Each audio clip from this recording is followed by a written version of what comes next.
دولة رئيس الوزراء الباكستاني السيد عمران خان، شكرا لكم على هذه المقابلة، أهلا وسهلا بكم. My pleasure. دولة الرئيس، دعني أسأل سؤال غير مباشر أو مستغرب يمكن، كيف تجدون التنافس من الملاعب الرياضية إلى الملاعب السياسية؟ Well, politics, sports, business, whatever you do, it's a competition. You're competing against other businesses. In politics, you're competing against politicians. So sport teaches you how to compete. It teaches you how to struggle. A great sportsman is the one who has the ability not just to learn how to win, but also how to lose. A great sportsman learns from his defeat. He then corrects his mistakes, works hard, struggles, comes back again, then goes down, then goes up. And what that does is it gives you the most valuable lesson in life. It's that you don't get defeated by failures.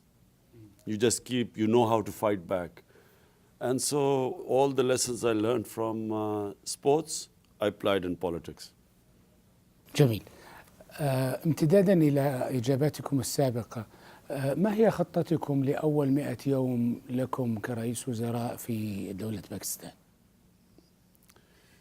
Well, the most important thing in Pakistan right now is we face economic challenges. And so we have a short-term, medium-term, and long-term plan how to get out of our situation. Once we get out of the short-term, and which is what we are doing right now, is we've come up with a budget where we have whatever resources we've had, we've allocated them such that it allows Pakistan to, our industry to grow, our exporters to grow, so that we fight the economic challenges, fix the governance system. We are fixing the governance system, which means strengthening the institutions, but that's going to take a bit of time to have effect. In the meantime, we have started a massive austerity campaign, cutting down our costs, and trying to, whatever assets we have, trying to use those assets to cope with this very challenging time. But in the medium and long term, Pakistan has tremendous future. It has great potential. It has a young population, it has resources. So the moment our governance system improves, investment will come in and Pakistan will start to rise. أحد أهم المشاكل الموجودة في دولة باكستان هو انخفاض الطبقة الوسطى. يوجد طبقة غنية جدا وطبقة فقيرة جدا. كيف تخططون لتوسيع الطبقة الوسطى التي تساهم على الحفاظ على اقتصاد متوازن وقيم متوازنة أيضا؟ You see, in Pakistan, what we have done is we have not spent money on human development, which means developing your human resources, which means spending money on people's education, on health, on providing them justice, looking after their employment. So when you do not spend money on human development, then the rich get richer and the poor get poorer. وهذا ما كان يحدث في السابق. So what we are trying to do now is to completely reverse this situation. Try to raise the living standard of our people. Spend on the people. Make the rich pay taxes, which they don't pay taxes, and spend it on our poor people, and raising their standard of living by providing for health, improving education in government schools, improving healthcare in government hospitals, and then trying to find employment for our young people. So, we have, as I said, short-term, medium, and long-term plans. But Pakistan will rise when we invest in our human resources. ولكن ألا تتوقعون أن تثور الطبقة الغنية عندما تفرضون عليها ضرائب لم تكن مفروضة من قبل؟ ألا تخشون من غضبة من هذه الطبقة؟ whenever you bring, supposing it's like a patient who's ill, and when you, sometimes you have to do surgery, so it hurts for a while, but then the patient feels better afterwards. In short term, Pakistan will have to go through pain because we have allowed our country to go down. But once we take these corrective measures, reforms, then even the rich people will benefit. No country can survive if there is a tiny rich people island in a sea of poverty. No country can survive like that. China has given us this model where China took 700 million people out of poverty in 30 years.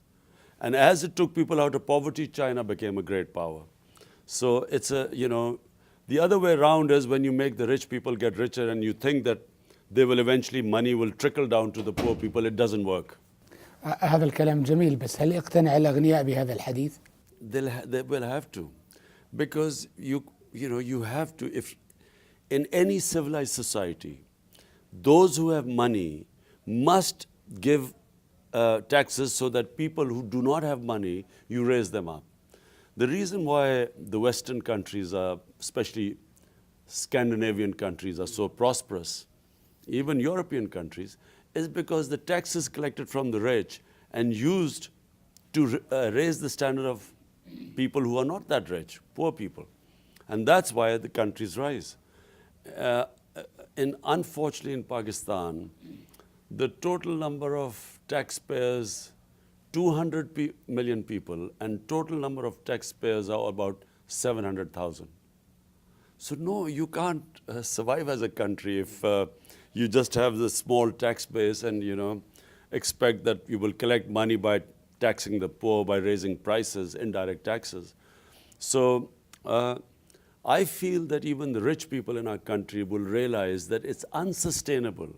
You cannot sustain as a nation if people who have money don't contribute, don't pay taxes. You can't survive as a nation. لننتقل إلى قضية أخرى دولة الرئيس ألا وهي زيارتكم للسعودية. اخترتم السعودية لتكون أول دولة تزورونها بعد توليكم، بعد انتخابكم رئيسا لوزراء دولة باكستان.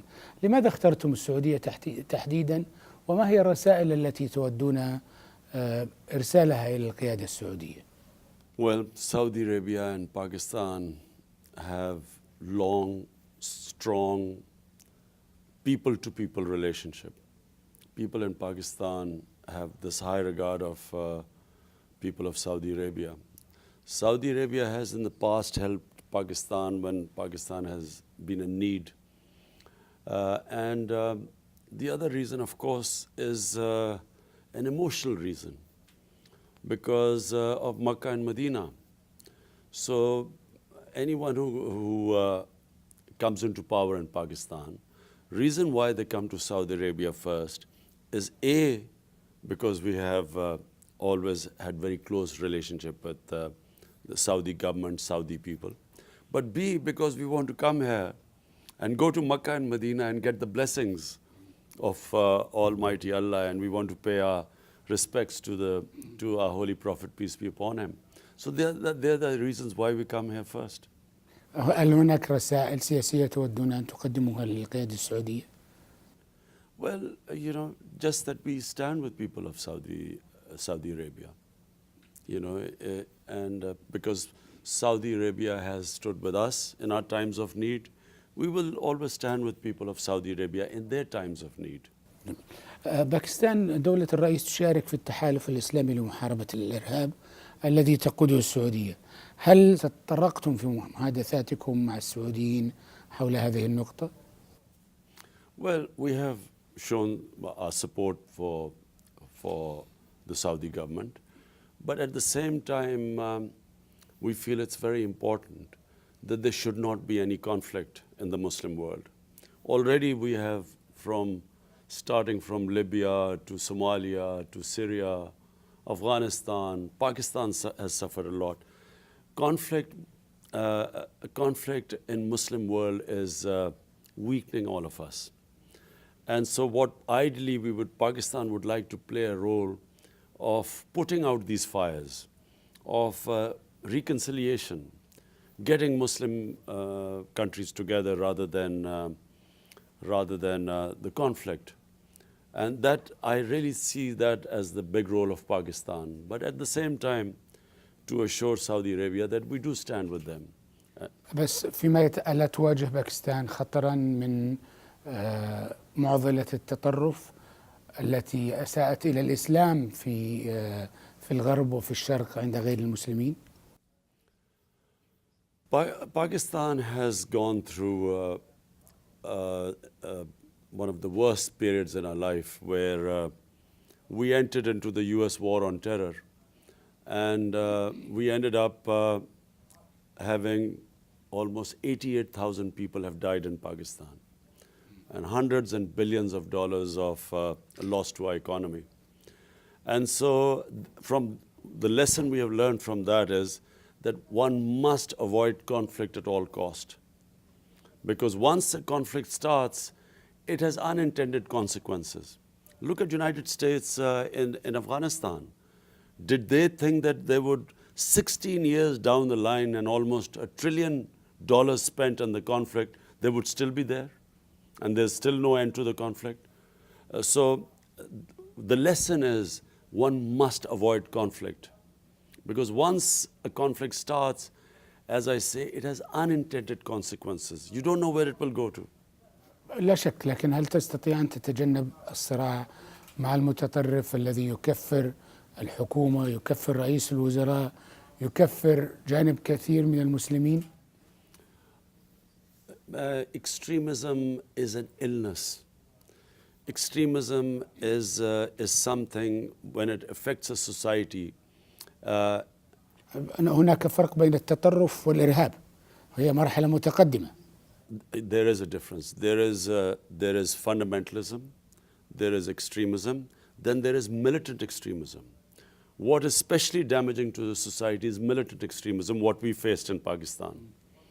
And full marks to our security forces and our intelligence agencies to overcome all that. Because once the conflict started, all those enemies of Pakistan who wanted to destabilize Pakistan jumped in and started backing the extremists. So what was a small conflict became bigger. Fundamentalism, extremism needs to be fought intellectually. But militant extremism, unfortunately, has to be fought with your security forces. As I said, fortunately, Pakistan has, by and large, overcome the militant extremism. What now we need is to start a reconciliation process and getting people absorbed back in the society so that we have stability. هل تحملون دولة رئيس الوزراء مثلا في مشروعكم أو برنامجكم المقبل برنامج للتهدئة في منطقة كشمير المتنازع عليها مع الهند؟ You see, Kashmir is right now an indigenous struggle. In the valley, the people of Kashmir want freedom.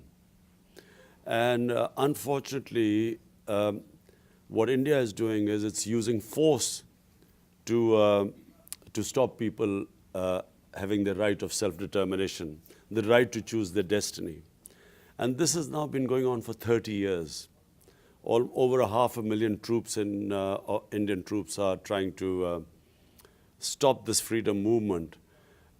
Unfortunately, the situation is not improving. The more force is used, the more people want freedom, and more people get alienated from India, the people of Kashmir. So the solution again lies in a political solution. It does not need military force. Military is not going to produce a solution in Kashmir. Neither is military force going to produce a solution in Afghanistan. Both places there is a political solution there. كيف ستواجهون الفساد المستشري في باكستان؟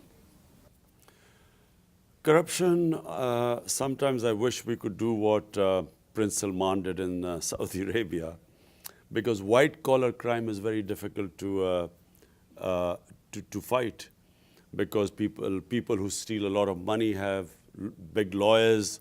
They can hide their money in offshore accounts. It's a very long process to retrieve the money. But in Pakistan, we have now set up a task force, which is to retrieve our money that has been taken out of Pakistan and stolen in properties abroad. We are trying to get the money back in. So we've started the process. We've just signed an agreement with the United Kingdom. And so we signed an extradition treaty. And so we are also going to lobby other countries, Western countries, where they should clamp down on money laundering. I mean, money which goes from poor countries into rich countries is causing a lot more misery, poverty, deaths in the third world than terrorism is. Because this money is stolen from people from developing world and sent to offshore accounts, companies in the West. So we need a concerted effort. We will lobby internationally that there must be an effort to stop, somehow make it difficult for criminals to take money out of poor countries and take them into rich countries. And this needs a concerted effort, not just from my country, but also countries, Western countries. دولة رئيس الوزراء السيد عمران خان، شكرا لكم لإتاحة هذه المقابلة لقناة العربية. شكرا لكم. Thank you.